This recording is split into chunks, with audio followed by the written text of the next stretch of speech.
Hi, I'm Ashley. And I'm Shayla. We want to talk to you about everything we have learned throughout this semester, specifically how we view science and also how we view education as a holistic approach. Wait, hold on. Who said we have to read this from left to right? Yeah, you're right. I'm so overdoing things because we were told that this is right and that way's wrong.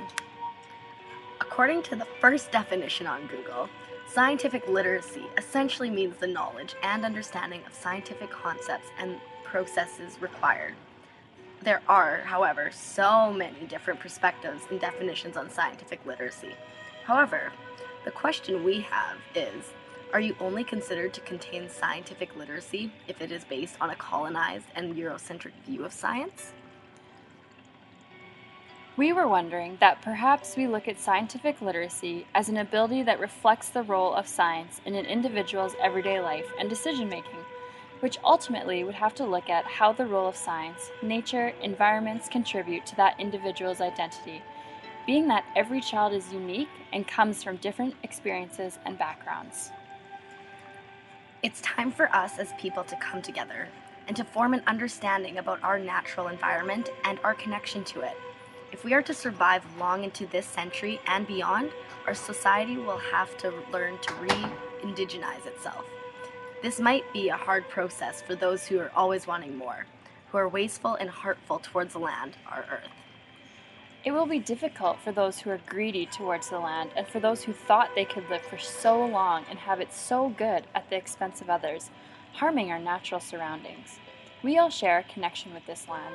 It just takes some people longer to appreciate it, mostly because they were not challenged with their ways of thinking and viewing this planet that is sustaining us.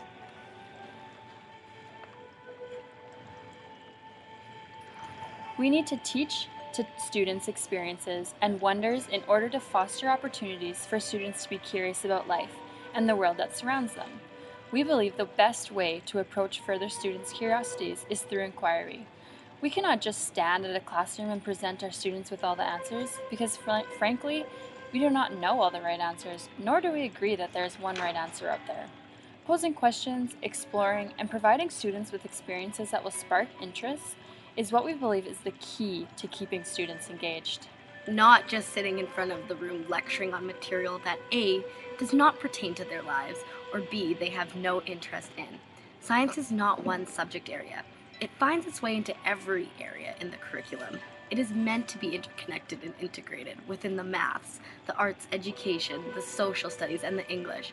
We need to incorporate Indigenous worldviews, knowledge, and culture into our curriculum, which we can integrate into all other core subject areas in a way which the learner can recognize as having legitimate meaning in daily life.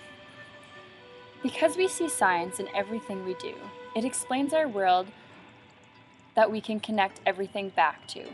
For example, Little Green Thumb's indoor garden goes far beyond science. It brings in life skills such as responsibility, maturity, caring, understanding for living things. By raising an indoor garden, we can incorporate math and social, health, and arts ed. We have shifted our thinking about subjects. We now can view science as a process of the way we think about things, and in this process includes all other subjects. No more closing our books and changing subjects to math. No more stop learning science right now and open your social textbook. We can view science without a social. How can we view science without a socially just view?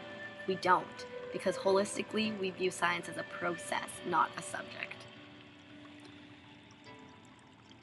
We are all equal in the ecosystem and to the environment. Because we view ourselves as part of the land instead of owning the land, we have to ask ourselves, why do we get to decide what we do with plants and animals? We need to be aware of our privilege and how we act towards animals and plants for our scientific gain. Western science has become the prototype for what counts as science today and other ways of thinking. And doing science has been largely discounted by the Eurocentric scientific and educational communities. With its emphasis on controlled experimentation and alleged objectivity, this does in fact differ from the practice and thinking found in many indigenous cultures.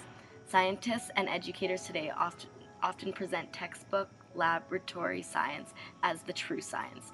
If we do not contain this so-called true science, does this mean that we are not scientifically literate? Such a narrow view of science not only diminishes the legitimacy of knowledge derived through generations of naturalistic observation and insight, it simultaneously devalues those cultures, which traditionally rely heavily on naturalistic observation and insight. We never consider the detrimental ramifications for students from non-Western cultures and languages. We believe we need to go farther than knowing what we know about science from a westernized perspective, including Indigenous ways of understanding science needs to explain and incorporate in an authentic, a holistic view. We have left out Indigenous science for too long. When we include this perspective, we can understand science and view science differently from a westernized way. We can also connect deeper with Indigenous people when we can view science from a different perspective. Indigenous knowledge helps us understand that Euro-Western science takes advantage of resources and hypothesizes how we view the world. However, understanding Indigenous perspectives, we can view science as a way of living and how we can be thankful to be on the land. Euro-Western science views limit ourselves to one answer, one correct answer. However, we have learned that maybe this isn't and shouldn't be the way we view the world. Why does there have to be one right answer? There doesn't. And that is a concept we are still working on to understand at a deeper level. We are becoming unsettled. Although we are supposed to be speaking directly to science, we must state that this semester had us feeling a lot of things.